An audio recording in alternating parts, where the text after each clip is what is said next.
Sometimes the most broken souls find each other when they need it most. In a world that had forgotten both of them, a lonely woman and a dying donkey were about to discover what it truly means to belong. Rose Camden had been walking these Colorado mountains for 3 years, carrying everything she owned on her back. She'd learned to expect nothing from people and trust only herself. But when she found the young donkey collapsed near an abandoned ranch, starving and forgotten, she couldn't just walk away. The little animal was skin and bones, left behind like yesterday's trash. Most people would have kept moving.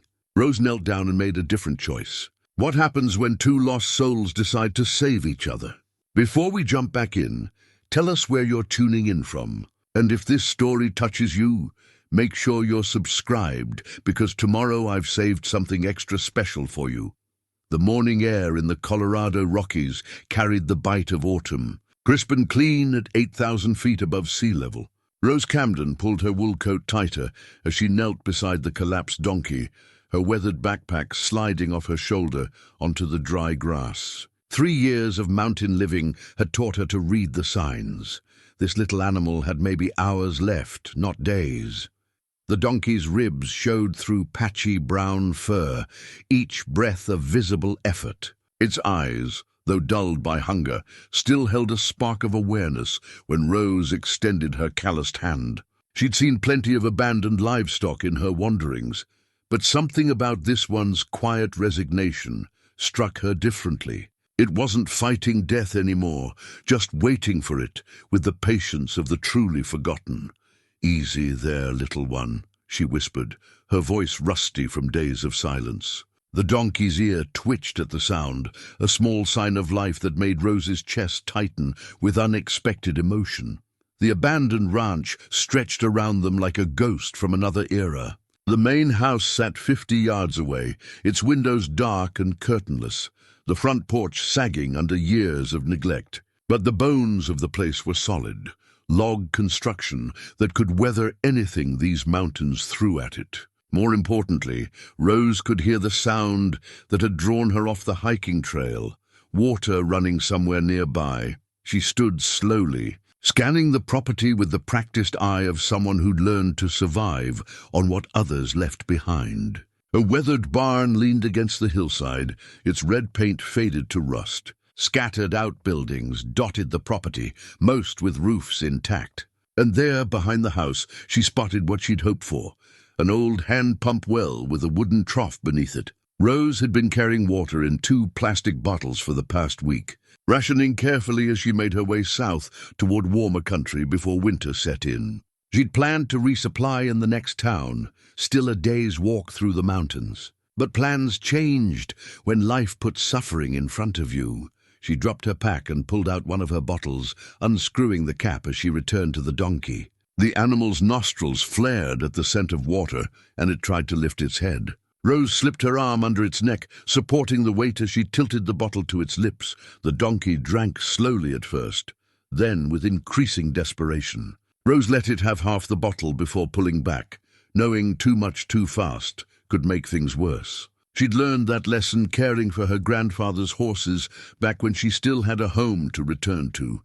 The memory hit her unexpectedly. Grandpa. Joe teaching her to nurse a sick mare back to health in the barn behind their farmhouse in Nebraska. She'd been 12 then, all knobby knees and fierce determination, insisting she could save any animal if she just tried hard enough. Her grandfather had smiled and handed her the lead rope, saying she had the gentle hands for it. That farm was gone now, sold to pay debts after the bank called in loans they'd held for 30 years. Her parents had scattered to different states, chasing work and leaving Rose to figure out her own path. She'd chosen the mountains because they were the opposite of the flat, endless farmland that had once been her whole world. Rose shook off the memory and focused on the present. The donkey was still alive, still responsive. That meant there was still hope. She explored the property methodically, her trained eye cataloging resources. The well pump worked after some encouragement, bringing up clear, cold water that tasted clean. The barn held remnants of hay, moldy but with some salvageable bales underneath. Most importantly, the structure was sound. with enough space to shelter both human and animal from the weather.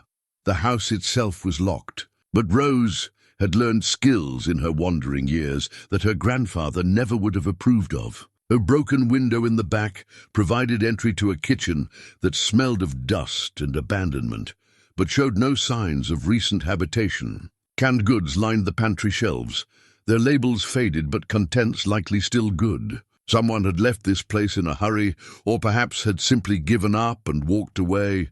By midday, Rose had established a rough camp in the barn. She'd moved the donkey into an empty stall, bedding it down with clean straw she'd found stored in the loft.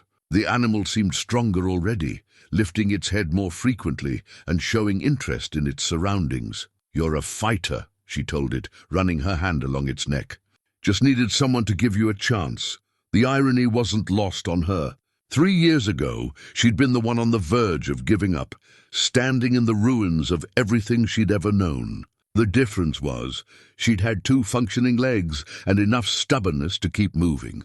This little donkey had been waiting for someone to care enough to stop. As the afternoon wore on, Rose established routines that felt both foreign and familiar. She mixed water with some of the salvaged grain she'd found, creating a thin gruel the donkey could manage. Every few hours, she encouraged it to drink, supporting its head when it lacked the strength to lift it alone. She talked while she worked, her voice filling the quiet barn with stories of her travels. About the winter she'd spent in a line shack in Wyoming, learning to read weather patterns from an old cowboy who'd taken pity on her inexperience. About the summer she'd worked a fire lookout tower in Montana, spending 3 months alone with nothing but books and her own thoughts for company. "I've gotten good at being alone," she told the donkey as evening shadows lengthened across the barn floor. Maybe too good at it. The donkey's breathing had steadied throughout the day, no longer the labored gasps of the morning. Its eyes tracked Rose's movements now, ears pricking forward when she spoke. Small improvements, but improvements nonetheless. As darkness settled over the ranch, Rose made herself a simple dinner from canned goods and sat cross-legged beside the donkey's stall. The animal rested its chin on the straw, watching her with those dark, intelligent eyes. "You need a name," she said, thinking of the grandfather who'd taught her everything she knew about caring for animals. "How about Jasper?" "That was my grandpa's name. He would have liked you, had a soft spot for anything that needed looking after." The donkey's ear flicked at the sound, and Rose chose to take it as approval. She'd planned to be just passing through this valley, like she'd passed through dozens of others. Her weathered backpack held everything she owned, a sleeping bag, spare clothes, basic tools, and the few keepsakes she couldn't bear to leave behind. It was a life that fit in 30 pounds of carefully chosen necessities, a life that could be packed up and moved at a moment's notice. But sitting in the quiet barn, with Jasper's steady breathing for company, Rose felt something she hadn't experienced in 3 years of wandering. She felt useful, needed, like her presence mattered to another living thing. The mountain wind whistled through gaps in the barn walls, carrying the promise of frost. Winter was coming to the high country, and soon these peaks would be impossible to cross.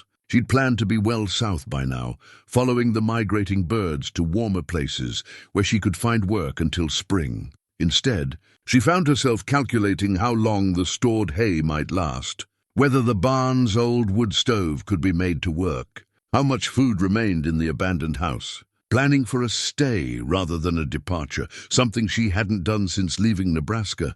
"Just until you're strong enough to travel," she told Jasper, though she wasn't sure if she was trying to convince the donkey or herself. "Then we'll figure out what comes next."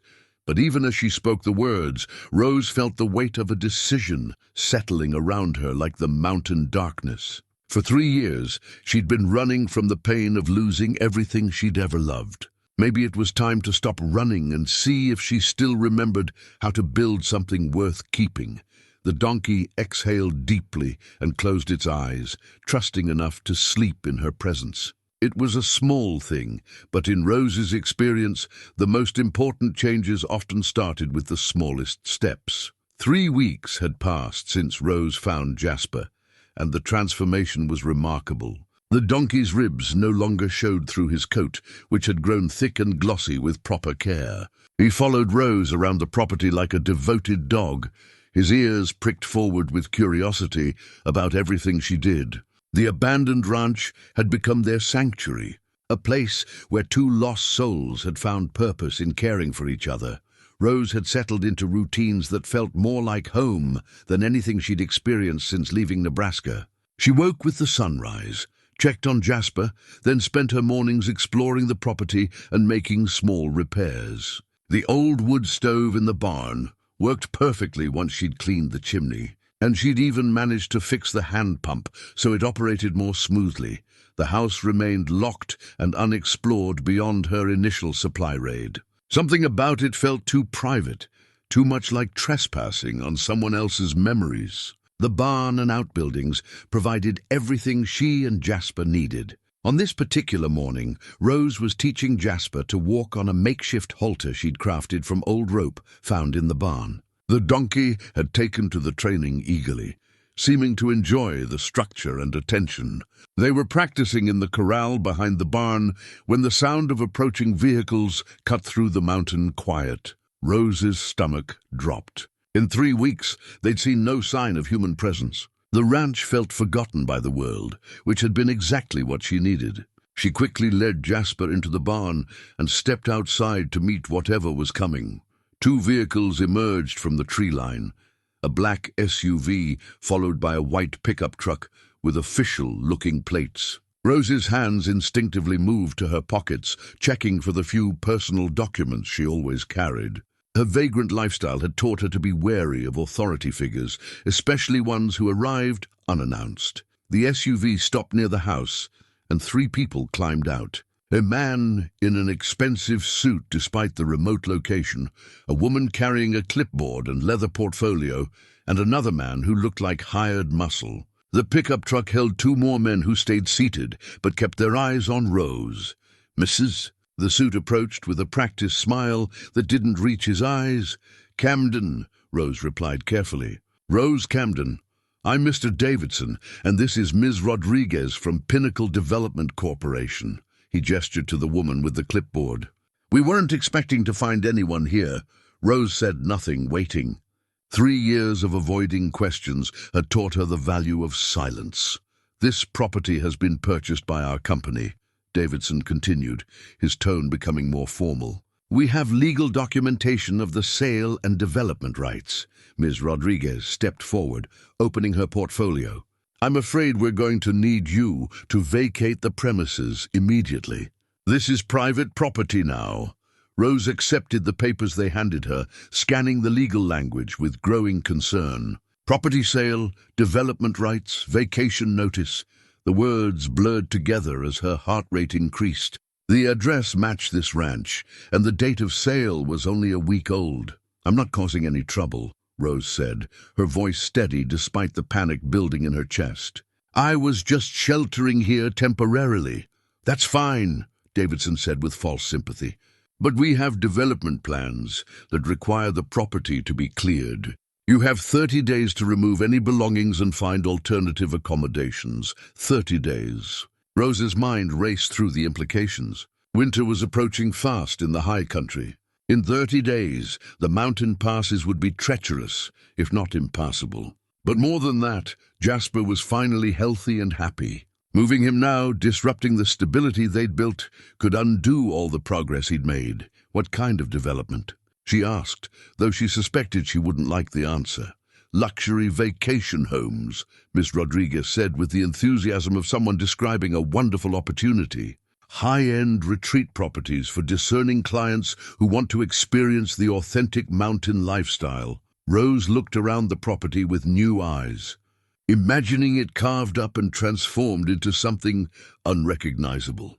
The thought made her sick. This place had saved both her and Jasper. It deserved better than being turned into playground for wealthy tourists. "The previous owners," Rose asked. "What happened to them?" Davidson's smile tightened slightly. "Estate sale. Sometimes families can't hold on to properties that become financial burdens. Happens all the time in rural areas." Something in his tone didn't sit right with Rose, but she kept her expression neutral. I understand. 30 days, you said? 30 days, Ms. Rodriguez confirmed, handing Rose another set of papers. This is your official notice. We trust you'll comply voluntarily. The implied threat hung in the air. Rose had encountered enough corporate bullies in her travels to recognize the type. They expected her to fold immediately, to pack up and disappear, like the problem she clearly was in their minds. I'll need some time to make arrangements, Rose said carefully, especially with winter coming. Of course, Davidson said, already turning back toward the SUV. We're reasonable people. Just remember, 30 days. The vehicles departed as quickly as they'd arrived, leaving Rose standing alone with the papers clutched in her hands. The mountain quiet returned, but it felt different now, threatening rather than peaceful. Rose walked slowly back to the barn, where Jasper greeted her with his usual enthusiasm, nuzzling her shoulder and sniffing at the papers in her hand. The simple trust in his eyes made her chest tight with emotion. "We've got a problem, boy," she said, stroking his neck.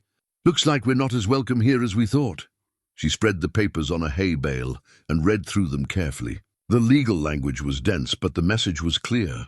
Pinnacle Development Corporation had purchased the property and intended to develop it. Any unauthorized persons had 30 days to vacate, but something nagged at Rose as she reread the documents. The timing felt suspicious. The property had allegedly been sold just a week ago, yet these people had shown up with eviction notices already prepared. Either they were remarkably efficient, or they'd been planning this confrontation for longer than they'd admitted. Rose had learned to trust her instincts during her years of wandering. People who traveled light and avoided entanglements developed sharp senses about when something wasn't quite right. And everything about Davidson and his associates felt wrong. The question was what to do about it. Rose had spent 3 years perfecting the art of walking away from problems. It was easier than fighting, cleaner than getting involved. She'd learned that attachments led to pain, that caring too much about places or people only made it harder when you inevitably had to leave. But looking at Jasper, healthy and content in his stall, Rose felt something she hadn't experienced in years, the desire to fight for something instead of running from it. This place had given them both a second chance. Maybe it was time to stop accepting that good things couldn't last. 30 days, she said aloud, the words taking on the weight of a challenge rather than a deadline.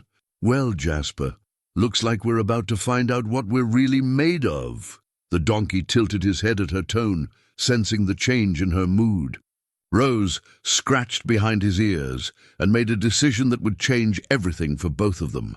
She wasn't going to run this time. The morning after the developer's visit, Rose woke with a sense of purpose she hadn't felt in years. Jasper greeted her with his usual enthusiasm, but she noticed how he stayed closer to her side, as if sensing the tension that had settled over their sanctuary. Rose had spent half the night thinking through their options, and the harsh reality was clear. She had almost no money, no legal claim to the property, and nowhere else to go before winter made travel impossible. But she also had something she'd almost forgotten during her years of drifting, the stubborn determination that had once helped her grandfather save a dying farm through 3 years of drought. She clipped the makeshift halter onto Jasper and led him out to the corral for his morning exercise. The donkey had grown stronger and more confident over the past weeks, and Rose took pride in watching him trot around the enclosure. His recovery was proof that broken things could heal when given proper care and time. "We need to find another place," she told him as he nuzzled her shoulder. "Somewhere safe for winter, somewhere they can't just throw us out." But even as she spoke the words, Rose knew the challenge she faced.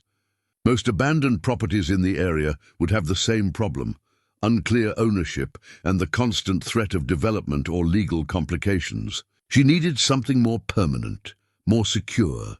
After settling Jasper back in his stall, Rose shouldered her backpack and set out for town. Cedar Falls was a 40-minute walk down the mountain road, a small community that served the scattered ranches and seasonal tourists. She'd avoided it during her stay at the ranch, preferring isolation to the questions and suspicion that strangers often attracted in small towns.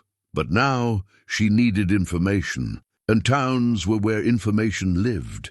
Cedar Falls consisted of a main street lined with weathered storefronts, half of which appeared permanently closed. The remaining businesses catered to locals and the few tourists who ventured this far off the beaten path. Rose stopped first at the general store, a rambling building that seemed to sell everything from groceries to hardware supplies. The elderly man behind the counter looked up from his newspaper when she entered, his eyes taking in her worn clothes and weathered appearance with the practiced assessment of someone who'd lived in a small town his entire life. "Help you find something?" he asked, not unfriendly but cautious.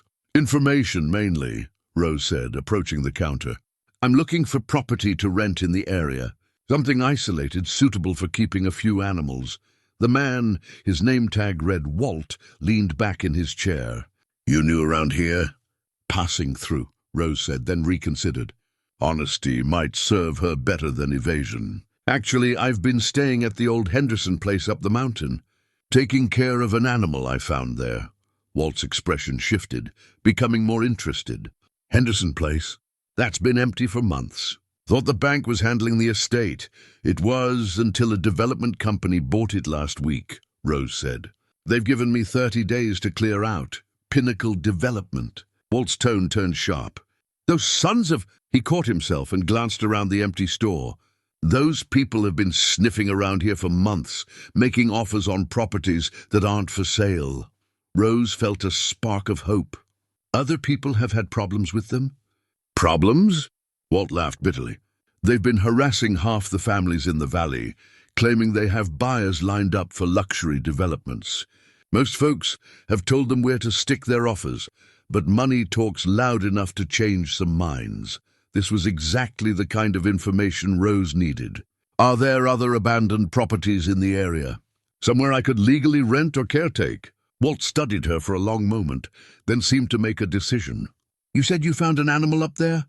"A donkey. Young male, nearly starved when I found him. He's healthy now, but moving him in winter weather could be dangerous." Something in Walt's expression softened. "Donkey, you said? Brown coat, white markings around the muzzle?" Rose nodded, surprised by the specific description. "That'd be Buster," Walt said. "Tom Henderson's prize donkey. Tom thought the world of that animal, raised him from a foal. When Tom died and the family couldn't manage the property, they just left everything behind, including poor Buster." The pieces clicked into place for Rose.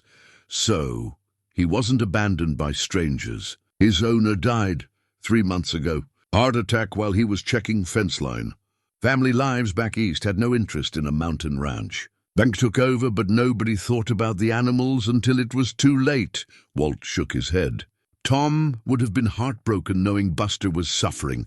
Rose felt a mixture of sadness and anger.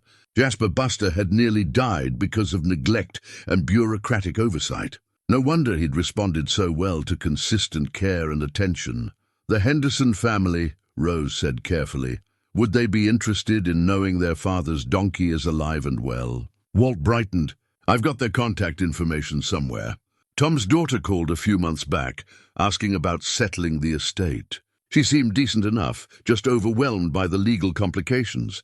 This could be the opportunity Rose needed. If she could establish some kind of legitimate connection to the property through caring for Buster, it might give her legal standing to challenge the development company's plans. "There's something else you should know," Walt continued, lowering his voice. "Pinnacle Development isn't exactly what they claim to be. My nephew works for the county assessor's office, and he says some of their paperwork doesn't add up. Property deeds that appear overnight, survey reports that don't match historical records." Rose's pulse quickened. "You think they're operating illegally?" "I think they're cutting corners and relying on people being too intimidated or poor to fight back," Walt said. "Most folks around here can't afford lawyers to challenge suspicious land deals." Rose thanked Walt for the information and purchased basic supplies with the last of her cash. As she walked back up the mountain road, her mind worked through the possibilities. If Pinnacle Development was using questionable tactics, And if she could establish a legitimate connection to the Henderson property through Buster's care, she might have a fighting chance. But it would mean doing something she'd avoided for 3 years, putting down roots, making connections, trusting people to help her instead of handling everything alone. Back at the ranch, Rose found Buster waiting by the barn door, ears pricked forward as if he'd been watching for her return. She scratched behind his ears and felt the weight of responsibility settling on her shoulders. "Looks like we're about to become legal, boy," she said. "Time to find out if I remember how to fight for something I care about." The donkey snorted softly, and Rose chose to interpret it as encouragement. Rose spent the next 3 days exploring every abandoned property within walking distance of the ranch. With Buster following on his halter, they investigated old homesteads, abandoned mining claims, and forgotten cabins scattered throughout the valley. She sketched rough maps in a notebook she'd found in the ranch house, marking each location with notes about water sources, shelter quality, and accessibility. The results were discouraging. Most structures were too damaged to provide adequate shelter, especially with winter approaching. Those that remained sound had no reliable water sources or were located in areas too exposed to mountain weather. Worse, several showed signs of recent surveying activity, small flags and markers that suggested Pinnacle Development had been scouting locations throughout the valley. By the 4th day, Rose had to face an uncomfortable truth. The Henderson Ranch was the best option for miles around, possibly the only viable shelter for her and Buster through the winter months. Fighting for it wasn't just about principle anymore, it was about survival. She was leading Buster back from their latest expedition when they encountered someone unexpected. An elderly man sat on horseback at the junction where the ranch road met the main valley trail, clearly waiting for them. His weathered face and calm demeanor suggested someone comfortable with mountain solitude, but his keen eyes missed nothing as they approached. "You'd be the woman caring for Tom Henderson's donkey," he said without preamble. Rose stopped walking, her hand instinctively moving to Buster's halter. "And you are?" "Samuel Torres. I own the spread about 5 miles south of here." He dismounted slowly, favoring his left leg. "Heard in town you were having some trouble with developers." Rose studied the man carefully. Samuel appeared to be in his 60s, with silver-streaked hair and the kind of sun-weathered skin that came from decades of outdoor work. His clothes were practical, worn jeans, flannel shirt, sturdy boots, but well-maintained. Everything about him suggested competence and self-reliance. Word travels fast in small towns, Rose said neutrally, especially when it involves people like Pinnacle Development. Samuel's tone carried an edge of anger. "They've been pressuring me to sell for 3 months now. Getting more aggressive about it too." This was information Rose needed to hear. "What kind of pressure?" "Started with generous offers, moved on to implied threats about property taxes and zoning changes. Last week they suggested my operation might be cited for environmental violations if I don't cooperate." Samuel's jaw tightened. 40 years I've been running cattle on that land, and suddenly I'm an environmental hazard. Rose felt a chill that had nothing to do with the mountain air. "They're targeting multiple properties? Every ranch and homestead in the valley that sits on decent acreage. They want to create some kind of luxury resort complex, and they need a lot of land to make it work." Samuel looked at Buster, who had wandered over to investigate the newcomer. Tom would have fought them tooth and nail. He loved this valley too much to see it turned into a playground for city folks with more money than sense. The donkey allowed Samuel to pet his neck, responding to the gentle confidence in the older man's touch. Rose noted the interaction. Buster had become an excellent judge of character during his recovery. Walt, at the general store, mentioned the Henderson family might want to know about Buster, Rose said. "I was thinking if I could establish some kind of legitimate connection to the property." "Already ahead of you there," Samuel interrupted with a slight smile. "Called Tom's daughter yesterday. Turns out she's been worried sick about what happened to her father's animals. She's flying out here next week to see about settling the estate properly." Rose's heart jumped. She's coming here? More than that. When I told her someone had rescued Buster and nursed him back to health, she got real interested in meeting you. Seems she's been feeling guilty about the whole situation, didn't know her father had animals that needed care.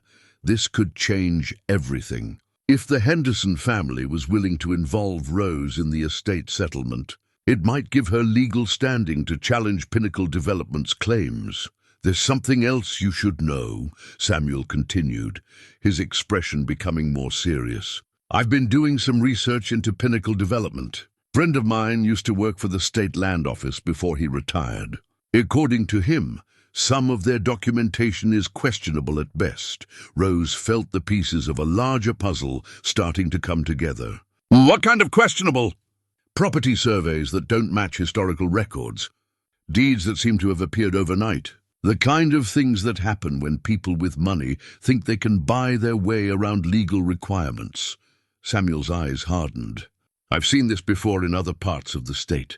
Companies that specialize in acquiring rural properties through legal gray areas, counting on local folks being too poor or intimidated to fight back. Rose's hands tightened on Buster's lead rope. So what do we do about it? The question surprised her as soon as she asked it. For 3 years, her first instinct had been to avoid confrontation, to pack up and move on when situations became complicated. But something about this place, about Buster's recovery and Samuel's steady presence, made running feel like the wrong choice. Samuel raised an eyebrow, but his tone was approving. Well, first, we make sure you've got legal standing to be here. If Sarah Henderson, that's Tom's daughter, is willing to formalize some kind of caretaking arrangement for Buster, that gives you legitimate reason to stay on the property. Rose nodded, following his logic. Second, we document everything Pinnacle Development has done and said. Every threat, every questionable document, every pressure tactic they've used on you or anyone else in the valley. Samuel pulled a small notebook from his shirt pocket. I've been keeping records of their visits to my place. You should do the same. And then? Then we fight back. Properly and legally, but we fight. Samuel remounted his horse with careful movements. This valley has been home to working families for over a century. I'll be damned if I let some corporate land grabbers turn it into a theme park for rich tourists. As Samuel rode away, Rose felt something she hadn't experienced in years, the sense of being part of something larger than her own survival. Buster nuzzled her shoulder, and she realized the donkey had given her more than companionship. He'd given her a reason to stop running and start standing her ground. Looks like we're about to have company, boy, she said, leading him back toward the barn. Time to get ready for a fight. Sarah Henderson arrived on a Tuesday morning in a rental car that looked completely out of place on the mountain road. Rose watched from the barn as the compact sedan navigated the ruts and rocks with obvious difficulty, its city-appropriate clearance no match for ranch terrain. The woman who emerged was younger than Rose had expected, maybe 40, with shoulder-length brown hair and clothes that suggested corporate professionalism rather than rural practicality. But her eyes, when they met Rose's across the yard, held the same gentle intelligence that Rose had seen in Buster. You must be Rose, Sarah said, approaching with cautious steps on the uneven ground. I can't thank you enough for what you've done for Buster. The donkey in question had heard his original name and came trotting over from the corral, ears pricked forward with curiosity. Sarah's composure cracked when she saw him, healthy, alert, and obviously well cared for. Oh my God, she whispered, kneeling to wrap her arms around the donkey's neck. Dad loved you so much. I'm so sorry we left you alone. Rose felt her throat tighten at the raw emotion in Sarah's voice. This wasn't just about property or legal complications. It was about family and guilt and the weight of decisions made in grief. He's a good donkey, Rose said quietly. Strong and smart. Your father trained him well. Sarah stood slowly, wiping her eyes. Mr. Torres told me you found him nearly dead. The veterinarian bills alone must have been enormous. No vet, Rose said. Just time and care. Sometimes that's all they need. Sarah studied Rose with new interest. You have experience with animals? Grew up on a farm in Nebraska. Lost it a few years back. Rose kept the explanation simple. not ready to share the full story of her family's financial collapse and subsequent dissolution. "I'm sorry," Sarah said, and Rose could tell she meant it. "Losing the family place it's devastating, even when you know it's coming." They walked together toward the barn, Buster following like an excited dog. Rose had spent the morning cleaning and organizing, wanting to show Sarah that the property had been respected and cared for during her stay. "This is amazing," Sarah said, looking around the barn. "It's in better condition than when Dad was alive. He was getting too old to keep up with maintenance, but he was too stubborn to admit it." Rose showed her the improvements she'd made, the repaired stall doors, the cleaned water troughs, the organized feed storage. Small things, but they demonstrated her investment in the place beyond mere survival. "The house is still locked," Rose said. "I didn't feel right going through your father's personal belongings." Sarah nodded approvingly. "We'll need to deal with that eventually, but I appreciate your discretion." She paused, seeming to gather her thoughts. "Mr. Torres explained your situation with the development company. I have to ask, do you have any documentation of their claim to this property?" Rose pulled out the papers Pinnacle Development had given her. Sarah read through them carefully, her frown deepening with each page. "This doesn't make sense," she said finally. "Dad's estate is still in probate. The bank is managing the property until we can sort out the legal complications, but nothing can be sold without court approval." Rose felt a surge of hope. "So, their claim isn't legitimate?" "Not based on these documents. This shows a sale date from last week, but I was just in court 3 days ago dealing with probate issues. No sale has been authorized." Sarah's professional demeanor sharpened. "I work in corporate law, not real estate specifically, but I know enough to recognize questionable documentation when I see it." They spent the next hour going through the papers in detail. Sarah made notes and asked pointed questions about Rose's interactions with the developers. Her legal training was evident in how she approached the problem, methodical, thorough, focused on facts rather than emotions. "There's definitely something irregular about their claim," Sarah concluded. "But proving it will take time and probably legal action. The question is what to do in the meantime." Rose had been dreading this conversation. Sarah had every right to ask her to leave, regardless of the legal complications with Pinnacle Development. She was, after all, a stranger who had been squatting on private property. "I know I don't have any legal right to be here," Rose began. But Sarah held up a hand. "Actually, that's where you're wrong." Sarah pulled a small velvet box from her purse, opening it to reveal an old pocket watch. "This was my grandfather's. Dad always said it represented the importance of timing, that the right person appears at the right moment when they're truly needed." She handed the watch to Rose, who accepted it with confusion. Dad spent his last months worried sick about this place. The ranch was falling apart because he couldn't maintain it anymore, but he couldn't bear to sell it either. And he was heartbroken about Buster, kept saying the donkey would die if anything happened to him. Sarah's voice grew soft. "You appeared exactly when you were needed most. That's not coincidence, that's providence." Rose stared at the worn gold watch, feeling its weight in her palm. "What are you saying?" "I'm saying I want to offer you a formal position as property caretaker.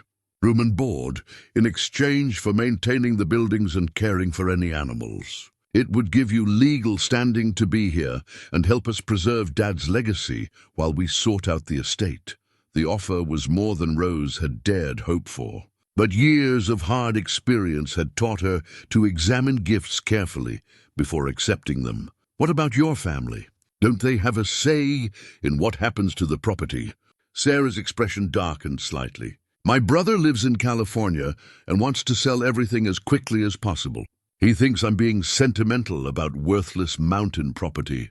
But as co-executor of the estate, I have the authority to make necessary decisions about property management." Rose understood family dynamics complicated by grief and money. "And when the estate is settled?" "That could take months, maybe longer if we have to fight Pinnacle Development's claims. By then, we'll have a better sense of what the property is really worth and what Dad would have wanted us to do with it." Sarah met Rose's eyes. Honestly, having someone here who actually cares about the place makes me feel like we're honoring his memory instead of just disposing of his assets. The pocket watch ticked steadily in Rose's hand, marking moments that felt heavy with possibility. For 3 years, she'd avoided exactly this kind of arrangement: formal responsibilities, legal entanglements, connections that would be painful to break. But Buster chose that moment to nudge her shoulder, reminding her that some responsibilities were worth accepting. "I'd want to make improvements," Rose said carefully. "Repair work, maintenance projects, things that might cost money up front but preserve the property long term. Within reason, yes. I'd rather spend money maintaining the place than watch it deteriorate." Sarah pulled out a business card. "This has my contact information. If Pinnacle Development or anyone else gives you trouble, call me immediately." Rose nodded, pocketing the card. "There's something else you should know. Samuel Torres thinks there are other families in the valley dealing with similar pressure from these developers. It might not just be about your father's property, a coordinated land grab." Sarah's legal instincts engaged. "That changes the scope considerably. If they're using fraudulent documentation to acquire multiple properties, it becomes a criminal matter rather than just a civil dispute." The conversation was interrupted by the sound of vehicles approaching. Rose tensed, recognizing the engine note of the black SUV that had brought Davidson and his associates weeks earlier. "Looks like we're about to get a chance to test their documentation," Sarah said grimly, straightening her shoulders in a way that reminded Rose of her father's stubborn determination. The SUV stopped near the house, and Davidson emerged with the same practiced confidence he'd shown before. But his expression changed when he saw Sarah, clearly not expecting to encounter someone who looked like a lawyer. "I'm sorry, but this is private property," he called out. "Trespassers will be prosecuted." Sarah walked forward with calm authority, and Rose felt a moment of fierce satisfaction as Davidson's certainty wavered. "I'm Sarah Henderson, executor of Thomas Henderson's estate," Sarah said crisply. "And you're the individual who's been harassing my property caretaker with fraudulent documentation." The pocket watch in Rose's hand seemed to tick louder as the confrontation began in earnest. Davidson's confident demeanor cracked visibly when faced with Sarah's professional authority. Rose watched from beside the barn as the corporate lawyer tried to regain control of a situation that had suddenly shifted against him. "Miss Henderson, I presume?" Davidson smoothed his expression into something approximating courtesy. "I'm afraid there's been a misunderstanding. We have legitimate purchase documentation for this property, which I'd be very interested to examine," Sarah replied coolly. "Since as executor of the estate, I would have had to approve any sale, and I can assure you no such approval has been given." Miss Rodriguez stepped forward with her clipboard, but her movements lacked the previous confidence. She handed Sarah a set of papers, while darting nervous glances at Davidson. Sarah took her time reviewing the documents, her legal training evident in how she scrutinized each page. Rose could see her expression growing more severe as she read. "This is fascinating," Sarah said finally. "According to these documents, my father sold this property to your company 3 days after his death. That would be quite a trick, considering he was already buried by then." Rose felt a surge of vindication. The fraudulent nature of Pinnacle Development's claim was now undeniable, at least to anyone willing to look at the facts. Davidson's jaw tightened. "Estate sales can be complicated. Perhaps there was some administrative confusion about the exact dates." "Administrative confusion?" Sarah's voice carried the sharp edge of someone accustomed to corporate negotiations. "Mr. Davidson, these documents contain forged signatures and impossible timeline claims. In my profession, we call that fraud." The confrontation was interrupted by the arrival of Samuel Torres, who rode up on horseback with the unhurried confidence of someone arriving exactly when he intended to. Rose noticed he had a camera hanging from his saddle horn and a thick folder tucked into his saddlebags. "Afternoon, folks," Samuel said pleasantly, dismounting near the group. "Hope I'm not interrupting anything important." Davidson looked like he wanted to order Samuel to leave, but the rancher's calm presence seemed to deflate some of the corporate lawyer's bluster. "Mr. Torres," Sarah said with obvious relief. "Perfect timing. I was just explaining to these gentlemen that their documentation is fraudulent." Samuel nodded, as if this was exactly what he'd expected to hear. "That matches what I've been finding in my own research. Thought you might be interested in this." He handed Sarah the folder from his saddlebags. Inside were photocopied documents, photographs, and what appeared to be official correspondence.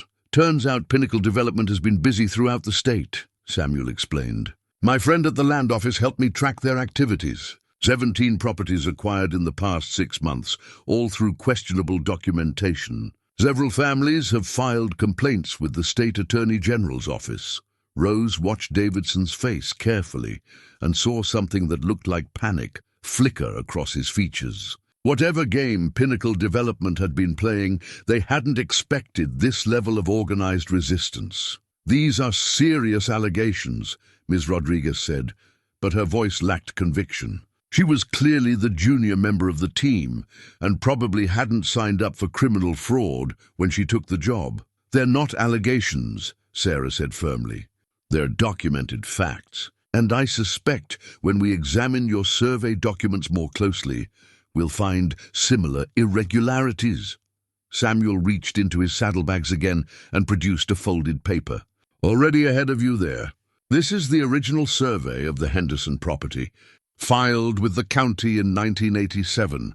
Compare it to the one in your development documents." Sarah spread both surveys on the hood of Davidson's SUV, and even Rose could see the discrepancies. Property lines that didn't match. Acreage figures that were different, and most damning of all, a creek that existed on the original survey, but had been eliminated from Pinnacle Development's version. "Deliberately falsified survey data," Sarah said with professional satisfaction. "That's a felony in Colorado." Davidson finally seemed to realize that his position was untenable. "Perhaps we should postpone this discussion until we can clarify some of these documentation issues." "Oh, I think we've clarified quite enough," Sarah interrupted. "You and your company are trespassing on private property with fraudulent claims. I suggest you leave immediately and don't return without legitimate legal authorization." The corporate team retreated to their vehicles, but Davidson paused before getting into the SUV. His mask of professional courtesy had slipped completely, revealing something much uglier underneath. "This isn't over," he said, his voice carrying unmistakable menace. "You people don't understand the kind of resources we have access to. Fighting us will cost you more than you can afford." Samuel stepped forward slightly, his calm presence somehow more intimidating than any verbal threat. "Mr. Davidson, I've been dealing with corporate bullies for 40 years. You're not as scary as you think you are." After the vehicles disappeared down the mountain road, the 3 humans and 1 donkey stood in the sudden quiet. Rose felt drained but victorious. They'd won this round, but Davidson's parting words suggested the fight was far from over. "Well," Sarah said, breaking the silence, "that was illuminating. They're definitely running a criminal operation, not just aggressive land development." Samuel nodded grimly. "Which means they're dangerous. People involved in fraud don't like being exposed, especially when there's this much money involved." Rose felt a chill that had nothing to do with the mountain air. "What kind of dangerous?" "Hard to say," Samuel replied. "Could be legal harassment, frivolous lawsuits, pressure on local officials. Could be more direct intimidation." He looked at Rose seriously. "You sure you want to stay here? This could get ugly." The question forced Rose to confront her own motivations.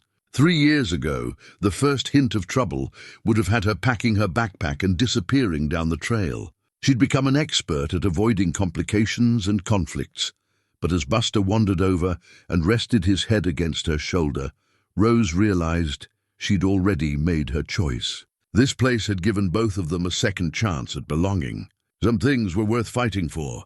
I'm staying," she said firmly. "Buster belongs here, and apparently so do I."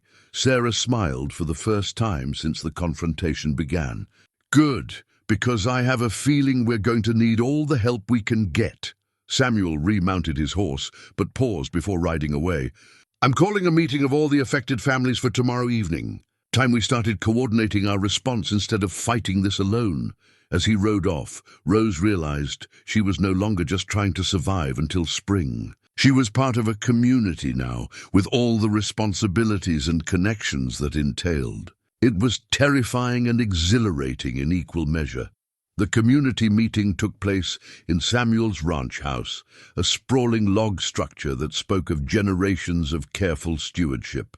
Rose arrived with Sarah as the sun set behind the mountains, painting the valley in shades of gold and purple that reminded her why people fought to preserve places like this. Inside, she found herself among 8 other families, all dealing with similar pressure from Pinnacle Development.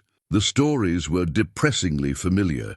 Generous initial offers followed by legal intimidation, questionable documentation, and threats about property taxes and environmental violations. Samuel stood before the gathered group, his weathered hands holding a thick manila folder. "Thanks for coming, everyone. I know some of you are taking risks just by being here, but we've reached the point where individual resistance isn't enough." Rose noticed the nervous glances exchanged between some attendees. These were people who'd lived quietly in this valley for decades, unaccustomed to being targeted by corporate predators.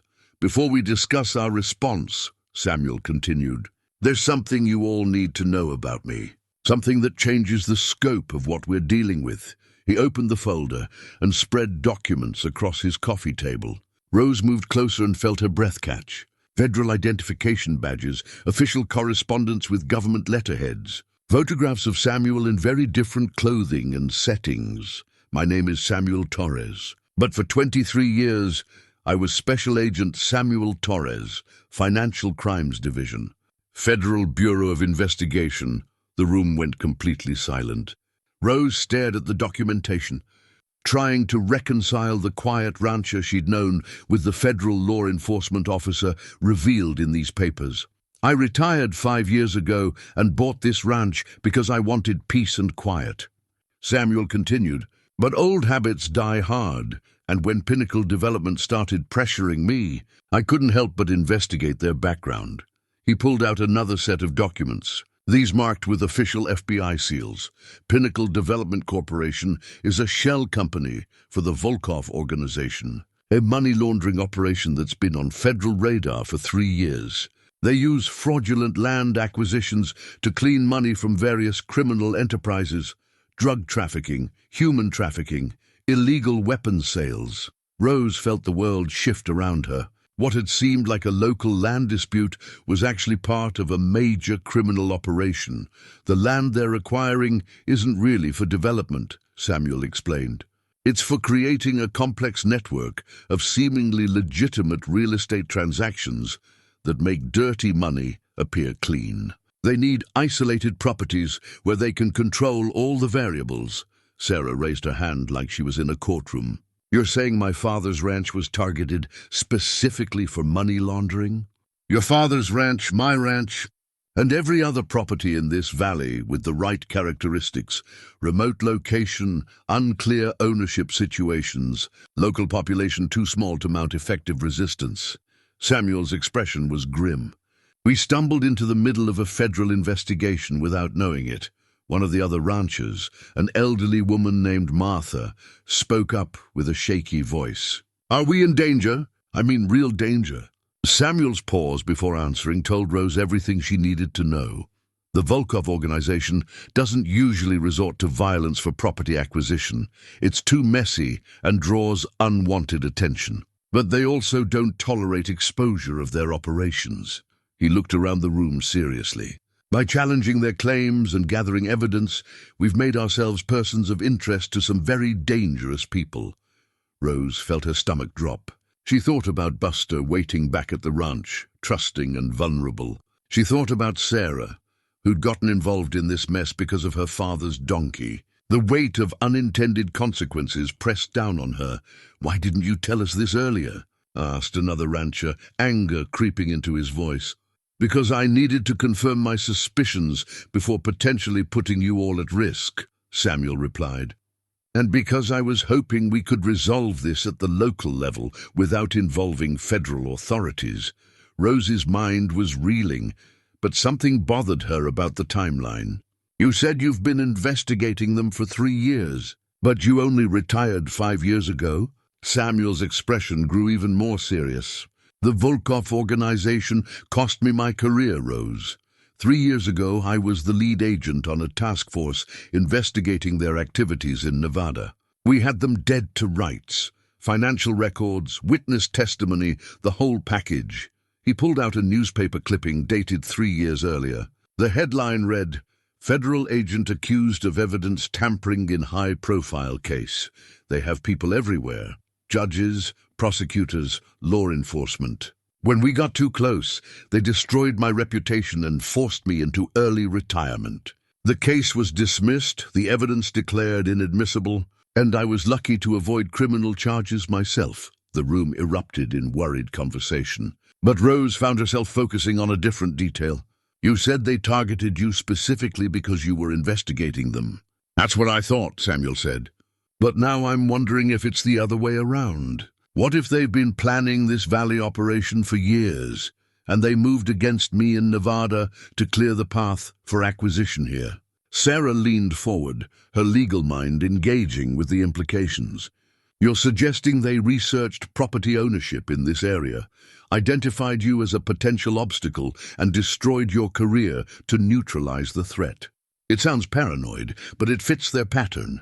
The Volkov organization specializes in long-term planning and systematic elimination of obstacles." Samuel's voice carried the weight of personal experience.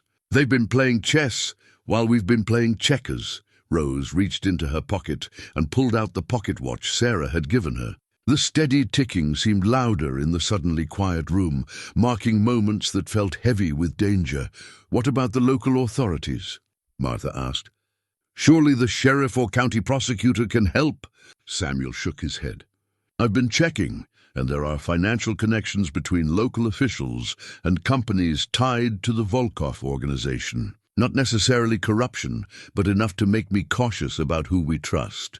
The full scope of their situation was becoming clear. They weren't just fighting a land grab, they were opposing a criminal organization with resources, connections, and a history of destroying anyone who threatened their operations. "So, what do we do?" Rose asked, surprising herself by speaking up. "Run? Hope they lose interest if we don't fight back." "Running doesn't work with these people," Samuel said grimly. "They're committed to this valley, and they'll eliminate any loose ends that could expose their operation later." Sarah stood up, pacing to the window that overlooked the darkening valley. "You're talking about witness protection, aren't you? Federal marshals, new identities, the whole program?" "It's a possibility," Samuel admitted. "But it would mean leaving everything behind permanently. New names, new lives, no contact with anyone from your past." Rose felt her chest tighten. After 3 years of wandering, she'd finally found a place where she belonged. The thought of losing it and Buster made her feel physically sick. "There's another option," Samuel continued quietly. "We could work with federal authorities to gather evidence against the Volkov organization. Help finish what my team started 3 years ago." "You mean go undercover?" Sarah asked. "I mean use our position to document their activities and provide evidence for a federal task force. It's dangerous, but it's also the only way to permanently stop them." Rose looked around the room at faces filled with fear and uncertainty. These were good people who'd never asked for any of this. They just wanted to live quietly on their land and be left alone. But sometimes, Rose realized, you don't get to choose your battles. Sometimes they choose you. "I'm in," she said, the words coming out before she could second-guess herself. "Whatever it takes to stop them." The pocket watch ticked steadily in her hand, marking the moment when everything changed again. 3 days after the revelation about the Volkov organization, Rose found herself in the surreal position of helping plan a federal investigation while trying to maintain the appearance of normal ranch life. Samuel had managed to contact his former colleagues in the FBI, and within 48 hours, a task force had been quietly assembled to gather evidence against the money laundering operation. The plan was elegant in its simplicity, if terrifying in its execution. Rose, Sarah, and several other property owners would continue to resist Pinnacle Development's advances while secretly documenting every interaction. Samuel would use his knowledge of federal investigation procedures to ensure the evidence would be admissible in court. Meanwhile, undercover agents would infiltrate the organization from other angles. Rose stood in the barn with Buster, checking his halter for the third time that morning. The emergency radio Samuel had provided sat on a hay bale nearby, crackling occasionally with coded status updates from the task force. The normalcy of caring for the donkey felt almost absurd, given the circumstances, but it also grounded her in what they were fighting to preserve. "You doing okay, boy?" she asked, scratching behind Buster's ears. The donkey leaned into her touch, blissfully unaware that his simple presence had triggered a federal investigation into organized crime. Sarah approached from the house, carrying 2 cups of coffee, and wearing the determined expression that had become familiar over the past week. "Samuel's here," she said. "Says we need to go over the plan one more time before Davidson's scheduled return." They'd received word through Walt at the general store that Pinnacle Development intended to make another visit, this time with additional legal documentation and what Davidson had called financial incentives for cooperation. The task force saw it as an opportunity to gather evidence of bribery and intimidation tactics. In the house, Samuel spread diagrams and equipment across the kitchen table. Hidden cameras, recording devices, GPS trackers, the tools of modern federal investigation that would have seemed like science fiction to the ranchers who'd originally settled this valley. "Remember, your safety is more important than any evidence we might gather," Samuel emphasized for the 10th time. "If the situation escalates beyond intimidation, you activate the panic button and get out immediately." Rose fingered the small device clipped inside her jacket pocket. One button would bring federal agents running from 3 different positions around the property. It was reassuring and terrifying in equal measure. "What if they bring more people this time?" Sarah asked. "Davidson seemed pretty angry when he left." "They probably will," Samuel admitted. "But they're still trying to maintain the appearance of legitimate business operations." Overt violence would draw exactly the kind of attention they're trying to avoid. The morning dragged by with tense preparation. Rose found herself checking and rechecking equipment, second-guessing every aspect of the plan. The waiting was harder than the actual danger, giving her too much time to think about everything that could go wrong. Just after lunch, the familiar sound of approaching vehicles echoed across the valley. But this time, it wasn't just Davidson's black SUV. A convoy of 3 vehicles wound up the mountain road, suggesting Pinnacle Development had decided to make a serious show of force. "Here we go," Sarah murmured, activating the recording equipment with movements that had become automatic through practice. Rose positioned herself near the barn, where she could watch the proceedings while staying close to Buster. The donkey sensed her tension and pressed against her side, offering the comfort of simple, uncomplicated loyalty. Davidson emerged from the lead vehicle with 2 other men Rose hadn't seen before. Both wore expensive suits despite the rural setting and carried themselves with the controlled confidence of people accustomed to getting their way through intimidation. Behind them came Miss Rodriguez with her clipboard, but she looked distinctly uncomfortable.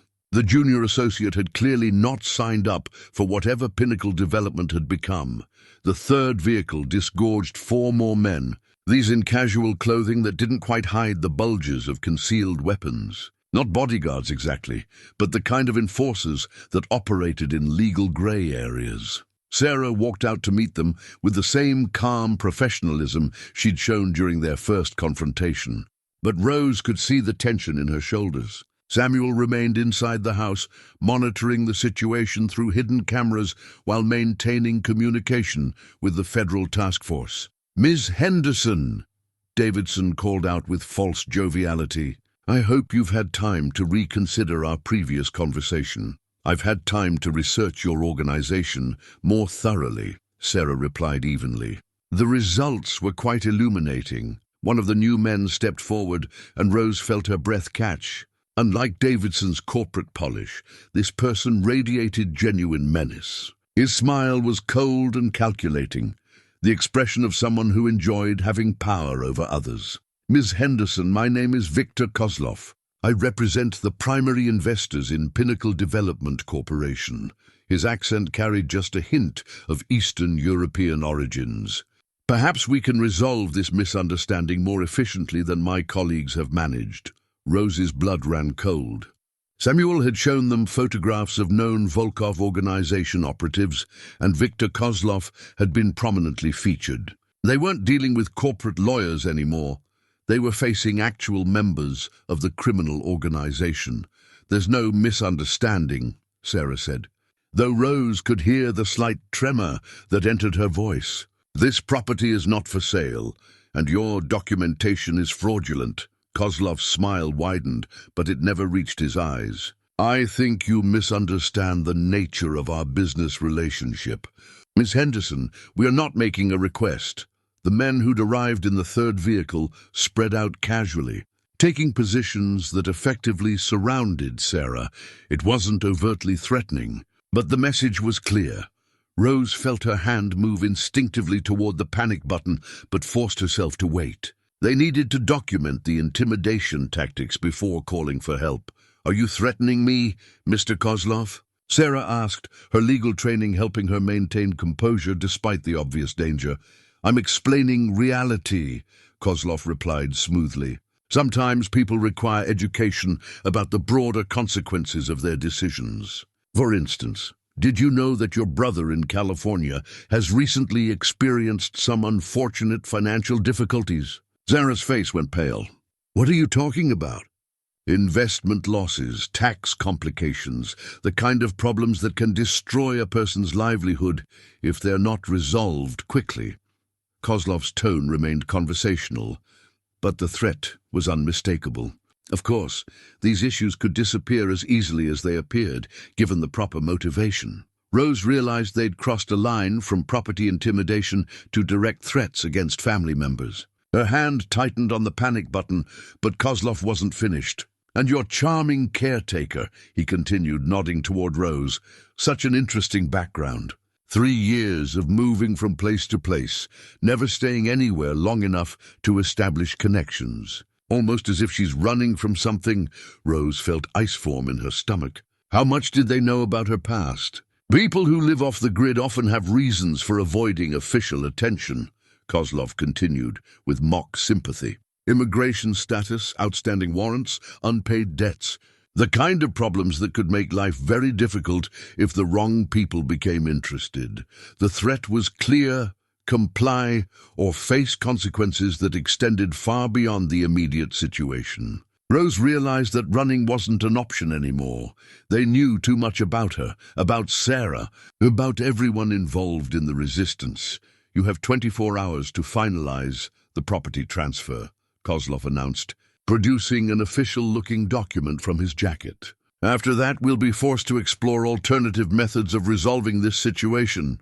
He placed the papers on the hood of Davidson's SUV and began walking back toward his vehicle. The casual confidence in his movement suggested someone who'd never doubted his ability to get what he wanted. Sarah remained frozen in place, clearly overwhelmed by the scope of the threats. Rose made a decision that surprised her with its certainty. "Mr. Kozlov," she called out, walking forward from the barn with Buster trailing behind her.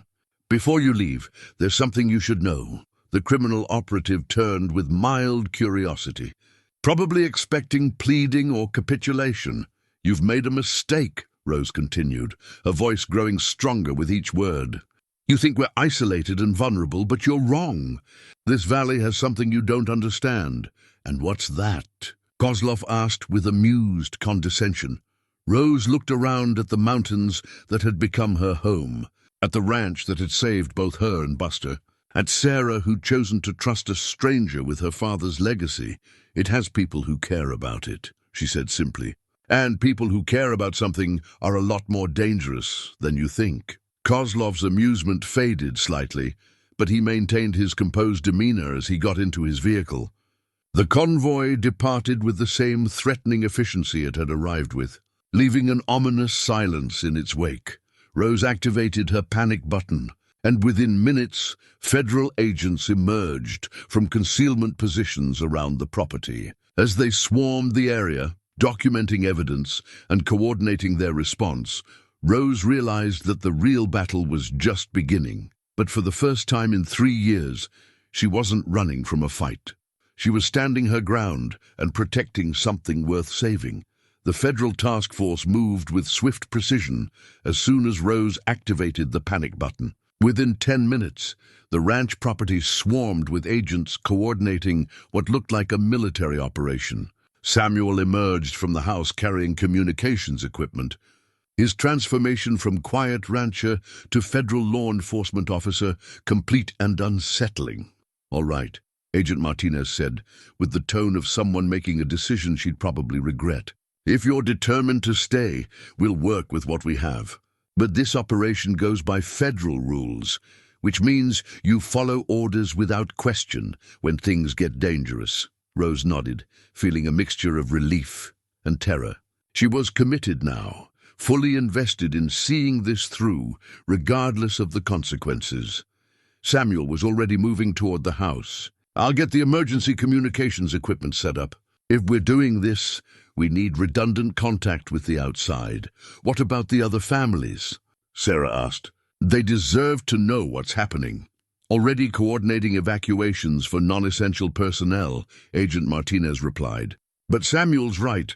We need people who know this terrain and these properties if we're going to have any tactical advantage." As the afternoon wore on, Rose found herself in the strange position of helping federal agents prepare her home for a potential siege. Defensive positions were established, communication lines tested, contingency plans developed for various scenarios. Through it all, Buster remained close to her side, his calm presence a reminder of why she was fighting. The donkey had no understanding of criminal organizations or federal investigations. He only knew that this place was safe, that Rose cared for him, and that together they belonged here. As sunset approached and the first stars appeared in the mountain sky, Rose realized that everything in her life had been leading to this moment. 3 years of running from attachments and responsibilities had ended the day she chose to save a dying animal. Now she was prepared to risk everything to protect what they'd built together. "They're coming," Samuel announced from his position at the communication station. Multiple vehicles, estimated 12 to 15 individuals, approaching from the main road. Agent Martinez raised her radio. "All units, this is command. Operation is now active. Remember, we need evidence and arrests, not a firefight." Rose took a deep breath and checked Buster's position one more time. The donkey was secured in the barn, but close enough that she could reach him quickly if needed. The sound of engines echoed across the valley as the Volkov organization made their final play for control of the Henderson Ranch. "Did you get everything?" Agent Martinez, the task force leader, asked as her team reviewed the recording equipment. Audio and video documentation of direct threats, extortion attempts, and confirmation of Victor Kozlov's identity, Samuel reported with professional efficiency. Plus clear evidence of organized criminal activity targeting multiple properties. Rose found herself standing beside the barn with Buster, feeling like an observer to events spiraling beyond her control. The donkey seemed equally confused by the sudden activity, his ears swiveling to track the movements of armed strangers throughout his territory. Sarah approached, looking shaken but determined. "Agent Martinez wants to move us to a safe house immediately. They think Kozlov will escalate when he realizes we're working with federal authorities. The thought of leaving the ranch, of abandoning the place where she'd finally found stability, made." Rose's chest tightened with panic. "What about Buster? He can't just be left here." "I know," Sarah said gently. "That's why I'm not going," Agent Martinez overheard and turned from her tactical planning session. "Ms. Henderson, I need to stress that staying here puts you at significant risk. The Volkov organization doesn't hesitate to eliminate witnesses when their operations are threatened. And I need to stress that this is my father's ranch." Sarah replied, with steel in her voice. "He spent 40 years building something here, and I won't let criminals drive me away from it." Rose felt a surge of admiration for Sarah's courage, but also a growing sense of responsibility. The situation had escalated because she'd chosen to fight instead of disappearing quietly. Everyone's safety now depended on decisions she'd helped set in motion. "What if we turn it around?" Rose said suddenly, the idea forming as she spoke. "Instead of us running away, what if we use their expectations against them?" Agent Martinez looked intrigued despite her obvious preference for extracting the civilians from danger. "Explain." "Kozlov gave us 24 hours to comply with their demands. He'll be expecting either capitulation or another confrontation at the end of that deadline." Rose's mind raced through possibilities. "But what if we give them something they're not expecting?" Samuel stepped closer, his expression shifting from protective to strategically interested. "You're thinking of a trap. I'm thinking we stop reacting to their moves and start making them react to ours," Rose clarified. "They chose this valley because they thought it would be easy. Isolated people with no resources to fight back. So we show them how wrong they were." Agent Martinez shook her head. "Using civilians as bait in a federal operation violates every protocol we have." "We're not bait," Sarah said firmly. "We're partners. This is our home, our community. We have the right to defend it." Before Agent Martinez could respond, Samuel's radio crackled with an urgent transmission. He listened for a moment, then looked up with grim satisfaction. "Task force units in position around the valley just intercepted communications about accelerated timeline. Kozlov's people are planning to move tonight instead of waiting for the 24-hour deadline." Rose felt her blood chill. "Move how?" "Unknown, but they're bringing additional personnel and equipment. Whatever they're planning, it's bigger than simple intimidation." Agent Martinez was already coordinating response through her headset, but Rose could see the tactical problem developing. The federal agents were prepared for surveillance and evidence gathering, not an immediate assault on the property. "How many agents do you have in position?" Sarah asked. 12 in the immediate area. Another 8 in town as backup," Agent Martinez replied while studying tactical maps. "If they're bringing significant reinforcements, we could be outnumbered." Rose looked around the ranch property with new eyes, seeing it not as a sanctuary, but as a battlefield. The barn, the house, the corral where Buster spent his days, all potential targets or defensive positions in a conflict she'd never imagined when she first found a dying donkey beside the road. "There's something else," she said quietly. "Buster won't leave me. If shooting starts, he'll try to protect me instead of running to safety." The absurdity of the situation struck her. Planning a federal law enforcement operation around the safety of a donkey that had become the center of her world. But Samuel nodded with complete understanding. Animals choose their people. Once they've made that choice, nothing changes their minds. Agent Martinez looked between Rose, Sarah, and the donkey as if trying to solve an impossible equation. "So we have 2 civilians who refuse protective custody and a donkey that won't abandon them, facing an unknown number of armed criminals who'll arrive in," she checked her watch, "approximately 4 hours. "That's about the size of it," Rose confirmed. The agent studied the tactical situation for another moment, then seemed to reach a decision that clearly violated her training and instincts. The convoy that approached the ranch was larger and more organized than anything Rose had expected. 6 vehicles spread out across the property in tactical formation, their occupants emerging with the coordinated precision of a military unit. Viktor Kozlov stood near the lead vehicle, no longer bothering with the pretense of legitimate business negotiations. Rose watched from her position near the barn, every muscle tense with anticipation. Buster stood beside her, his usually calm demeanor replaced by alert wariness. The donkey could sense the danger in the air, his ears pricked forward and nostrils flaring as he assessed the threat. "This is Agent Martinez," came the voice through Rose's earpiece. "All units maintain position until we have clear evidence of criminal activity. Do not engage unless civilians are in immediate danger. Kozlov approached the house with confident strides, flanked by two men who made no attempt to conceal the weapons beneath their jackets. Behind them, additional personnel took positions around the property with the efficiency of people experienced in intimidation tactics.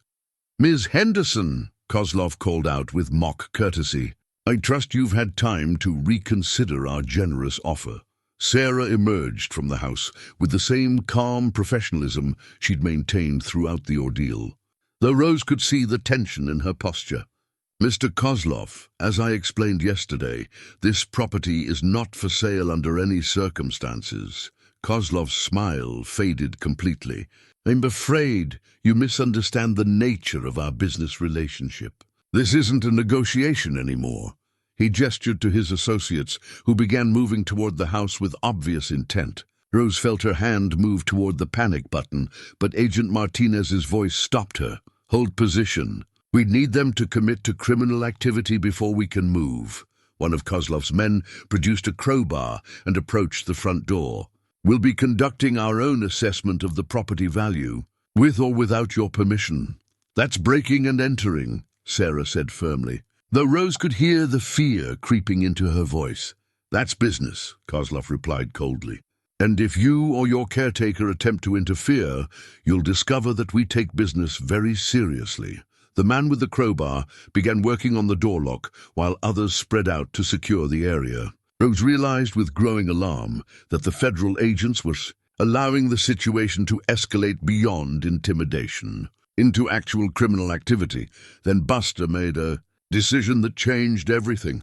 The donkey had been watching the proceedings with increasing agitation, his protective instincts warring with his natural caution. When one of Kozlov's men approached the barn, where Rose was positioned, Buster stepped forward with a challenging bray that echoed across the entire property. The sound was so unexpected and aggressive that several of the criminals instinctively reached for their weapons, suddenly faced with a threat they hadn't anticipated or prepared for. "Easy, boy," Rose whispered. But she could see that Buster had committed to defending his territory and his human. The donkey planted himself squarely between Rose and the approaching stranger. Ears back and teeth bared in unmistakable warning, Kozlov spun toward the commotion, his careful tactical plan disrupted by something as simple as a protective animal. "Deal with the animal," he snapped at his subordinates. The man nearest to Buster pulled out a pistol, clearly intending to eliminate what he saw as a minor obstacle. Rose felt her world narrow to that single moment, the weapon rising toward the donkey who'd become the center of her life. "No." She threw herself forward without thinking, positioning her body between the gun and Buster. The criminal hesitated, unwilling to shoot a human witness without direct orders. But his moment of uncertainty was all the federal agents needed. "FBI, everyone on the ground now," Agent Martinez's voice boomed. Across the property, as tactical teams emerged from concealment positions around the ranch, Kozlov's organization had prepared for resistance from local law enforcement or even state authorities. They hadn't expected to find themselves surrounded by a federal task force with overwhelming firepower and legal authority. The next few minutes blurred together in Rose's memory. Shouted commands, the sound of weapons being dropped, the efficient movements of agents securing suspects and evidence. Through it all, she remained crouched beside Buster, her arms around the donkey's neck as he gradually calmed from his protective frenzy. "It's over," Sarah said, appearing beside them as the last of Kozlov's people were taken into custody. "They're all under arrest." Agent Martinez approached with Samuel close behind, both wearing expressions of professional satisfaction mixed with obvious relief. "Outstanding work, everyone," the agent said. "We have documented evidence of extortion, breaking and entering, weapons violations, and conspiracy charges that should put the entire organization away for decades." Rose looked around the ranch property, seeing it transformed yet again. What had been a battlefield minutes ago was becoming a crime scene, with evidence teams documenting every detail of the Volkov organization's failed operation. "What happens now?" she asked, still processing the rapid shift from danger to safety. "Now we clean up," Samuel said with a tired smile. And you get to keep your home. Buster nuzzled Rose's shoulder, seeking reassurance that the threat had passed. She scratched behind his ears and realized that the donkey's simple act of loyalty had been the catalyst that brought down an entire criminal enterprise. "Good boy," she whispered. "You did good." 6 months later, Rose stood in the morning sun outside the newly renovated barn, watching Buster lead a small group of rescued animals around the corral. The donkey had become something of a local celebrity after news of the federal investigation spread through the valley. But he seemed more interested in his new role as elder statesman of what had become the Henderson Ranch Animal Sanctuary. The legal documents in Rose's hand made it official: permanent ownership of the property, transferred from Sarah's family in recognition of her care for both the land and her father's beloved donkey. The paperwork represented something Rose had never dared hope for during her 3 years of wandering, a place that was truly, legally, permanently home. "Still can't believe it's real?"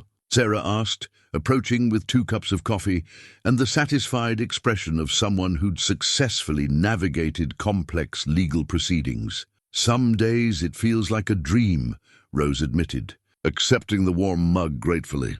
3 years ago, I had nothing but a backpack and nowhere to go. Now I own a ranch and run an animal sanctuary. The transformation hadn't happened overnight. The federal investigation into the Volkov organization had taken months to complete, with Rose and Sarah testifying before grand juries and providing evidence that helped convict Viktor Kozlov and his associates on charges ranging from money laundering to conspiracy to commit extortion. During that time, word had spread through the network of ranchers and farmers about Rose's work with abandoned animals. Slowly, other rescued creatures had found their way to the Henderson property: horses whose owners could no longer care for them, cattle from failed operations, even a few goats whose previous situation had become untenable. "Dad would have loved this," Sarah said, watching an elderly mare graze peacefully beside the donkey who'd started it all. "He always said the land would tell you what it wanted to be if you listened carefully enough." Rose had discovered that the land wanted to be a sanctuary, a place where broken creatures could heal and find purpose again, much like what it had done for her. Samuel approached from the direction of his own ranch, riding the same steady horse he'd been on the day they first met. At 65, he moved with the careful dignity of someone who'd seen enough conflict for one lifetime, but remained ready to defend what mattered. "Morning. Ladies," he said, dismounting near the corral fence. "Brought you something that came in yesterday's mail." He handed Rose an official-looking envelope with government seals. Inside was a letter from the FBI thanking her for her assistance in the Volkov investigation, along with a commendation for civilian cooperation in federal law enforcement activities. "Seems like the Bureau appreciates your help bringing down a major criminal organization," Samuel said with obvious pride. Rose read through the letter, still amazed by the chain of events that had led from finding a starving donkey to helping dismantle an international money laundering operation. "Do you think they're really finished?" "The Volkov organization, I mean." "This branch of it, yes," Samuel replied seriously. "Kozlov and his lieutenants will be in federal prison for the next 20 years. The financial network has been dismantled, and their property acquisition scheme has been completely exposed." Sarah nodded in agreement. "Plus, the publicity from the case has made other rural communities aware of similar scams. It's much harder to operate when people know what to watch for." The 3 of them stood in comfortable silence, watching Buster demonstrate proper grazing technique to a young colt who'd arrived just the week before. The donkey had developed remarkable patience for his teaching responsibilities, treating each new arrival with the same gentle care Rose had shown him during his recovery. "I have some news," Sarah said, her tone shifting to something more formal. "The legal settlement from the Volkov organization's seized assets came through yesterday. Between insurance compensation for the harassment and the federal restitution program, the sanctuary is going to be financially secure for quite a while. Rose felt her throat tighten with emotion. Financial security had been a foreign concept during her wandering years. When every day brought uncertainty about food, shelter, and safety, there's something else, Sarah continued with a slight smile. I've been offered a position with the State Attorney General's office, heading up a new task force to protect rural communities from corporate land fraud. That's wonderful, Rose said, though she felt a pang of sadness at the thought of losing her friend and partner in the sanctuary work. The position is based in Denver, but it involves a lot of travel to rural areas, Sarah explained.